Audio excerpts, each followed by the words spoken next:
बोलो जयकारा बोल मेरे श्री गुरु महाराज जी की जय। श्री आनंदपुर धाम की जय। सौभाग्यशाली गुरुमुखो, ये समय आने वाला बहुत ही खराब आ रहा है। एक क्षण में क्या होगा क्या नहीं होगा ये आप और हम लोग नहीं जान सकते। महापुरुष आने वाले समय को जानते हैं, पहचानते हैं कि कब क्या होगा और क्यों होने वाला है। हम संसारों की बातों में अधिक फंसते चले जा रहे हैं। दूसरों की बुराइयां, निंदा, चुगलियों में फंसते चले जा रहे हैं। भाई भाई से जल रहा है, पड़ोसी पड़ोसी से चिढ़ रहा है, सामने वाला सामने वाले से चिढ़ रहा है। कारण एक ये है कि ये आगे क्यों बढ़ा, आगे क्यों बढ़ा। परमात्मा परमपिता परमेश्वर श्री गुरु महाराज सबको प्यार देना चाहते हैं और सबको आगे बढ़ाते हैं, लेकिन हम स्वयं ही अपनी गलतियों को करके, अपनी मनमतियों के द्वारा अपने को नीचे गिरा बैठते हैं और दोष रखते हैं कि हमने इतना सब कुछ किया, भजन किया, पूजा आरती की, लेकिन हमें कुछ भी नहीं मिला। अब बताइए मिलेगा कैसे, जो हम स्वयं ही गलत मार्ग पर चल पड़े, दूसरों की बुराइयों में फंस गए। आईना जब देखो तो दिखाई देता है कि हम काले हैं, गोरे हैं, भूरे हैं, जैसे भी हैं, आईना साफ बताता है। हम दूसरों के चेहरों को देखते हैं, दूसरों की बुराइयों को देखते हैं, परंतु अपने चेहरे को क्यों नहीं देखते, अपने अंदर झांक के क्यों नहीं देखते। संत महापुरुष सत्य मार्ग पर चलाने के लिए आते हैं, समझाते हैं, ज्ञान कराते हैं। एक विशेष रूप से ध्यान रखना, संत किसको कहते हैं, संत है कौन। संत नोटों की गड्डियों में खेलने वाला संत नहीं होता है। संत फकीरी जिसने फकीरी को अपना लिया, जिसने कभी भी किसी विषय में भी, सपने में भी विचार नहीं किया,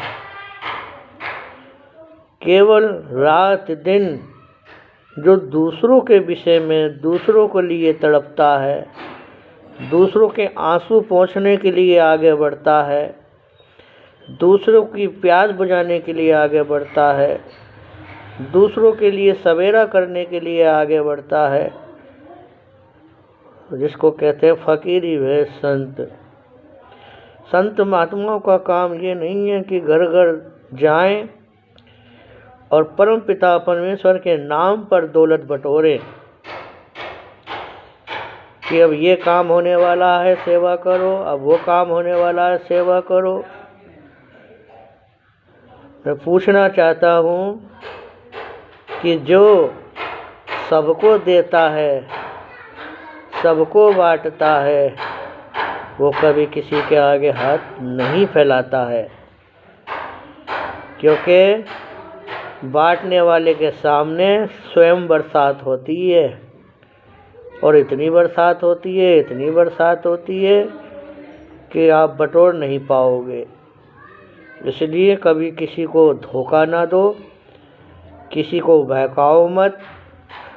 संत वेश धारण किया है तो संत के नाम को कलंक मत करो।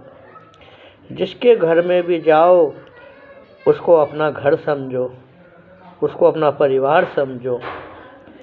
हम उतना ही खर्च करें, उतना ही लें जितनी ज़रूरत है।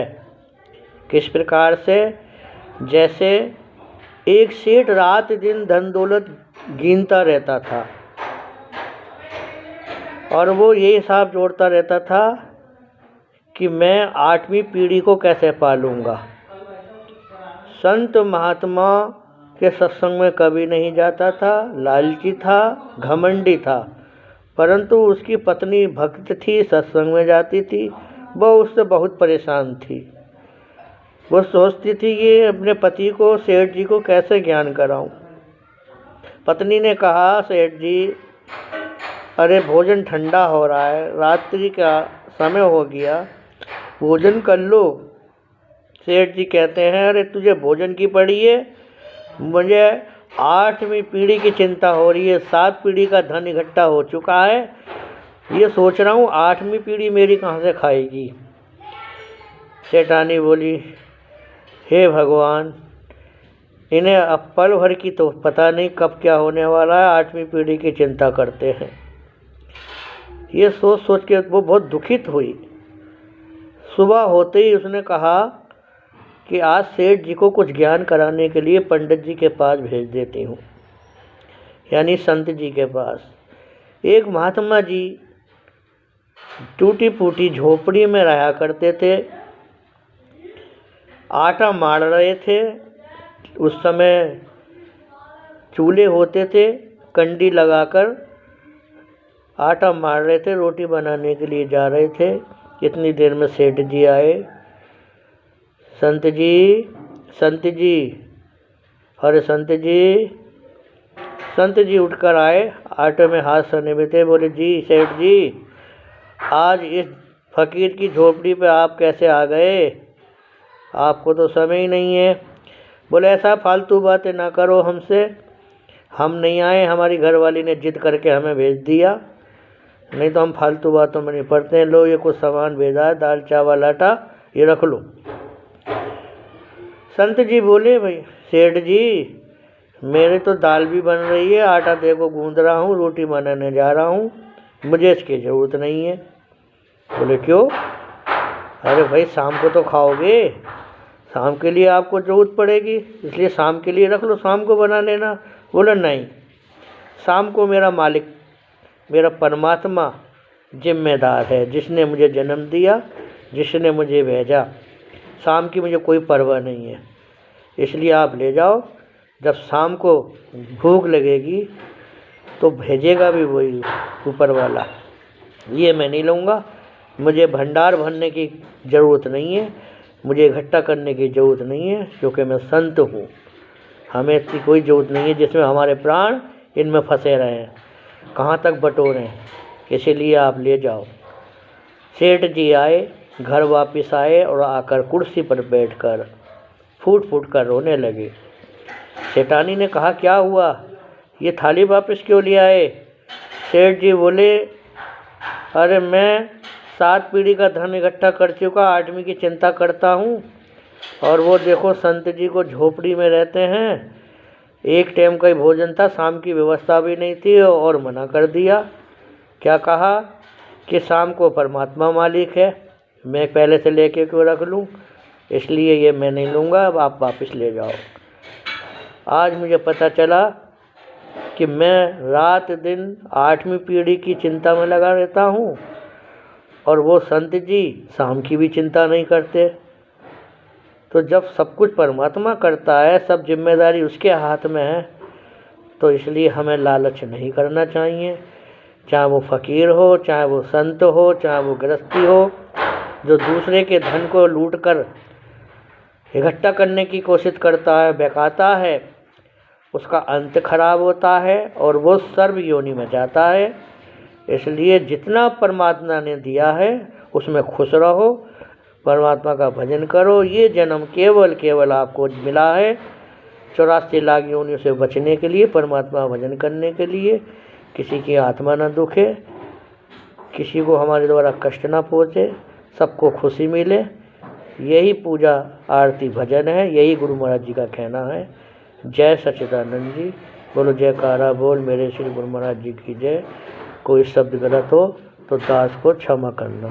महात्मा सूरत अगट आनंद। जय सच्चिदानंद।